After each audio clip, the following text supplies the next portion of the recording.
காலையில எந்திரிச்சதும் பறக்குதுன்னு ஈந்தறது எல்லாத்தையுமே எடுத்து கிளீன் பண்ணி வச்சாச்சு. எல்லாத்தையுமே சமைக்கிறதுக்கு. காலையில சிக்கன் பிரியாணி, சில்லி சிக்கனு, மதியத்துக்கு வந்து மத்தி மீன் குழம்பு, அதே மாரி சில்லி.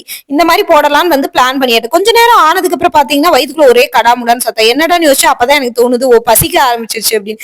சீக்கிரமா சில்லிய பொரிக்கணும், பிரியாணிய சமைக்கணும் அப்படின்னு சொல்லிட்டு பிரியாணி எல்லாம் 5 விசில் விட்டு ஆஃப் பண்ணியாச்சு. சில்லி சிக்கனை மட்டும் அளவா எண்ணெய் ஊத்தி பொரிச்சிட்டு இருந்தேன். ஏன்னா எண்ணெய் வேஸ்ட் ஆயிடக்கூடாது பாத்தீங்களா, அதுக்காக. பொரிச்சதுக்கு அப்புறம் இந்த எண்ணெயை நான் கீழே ஊத்திடுவேன்.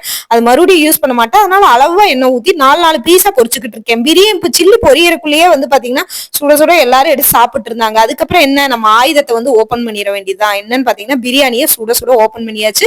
பாருங்க, பிரியாணி வந்து அடிப்பிடிக்காம உதிரி உதிரியா வந்திருந்தது. எந்த மசாலுமே ஆட் பண்ணவே இல்லை.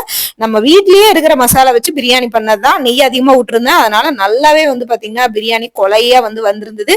சரி, சுட சுட எடுத்து வந்து போட்டு வச்சிடலாம் ஹாட் பாக்ஸ். இது காலையிலத்துக்கு மட்டும்தான், மதியத்துக்கு குழந்தைங்க வேணா சாப்பிட்டுக்கலாம்.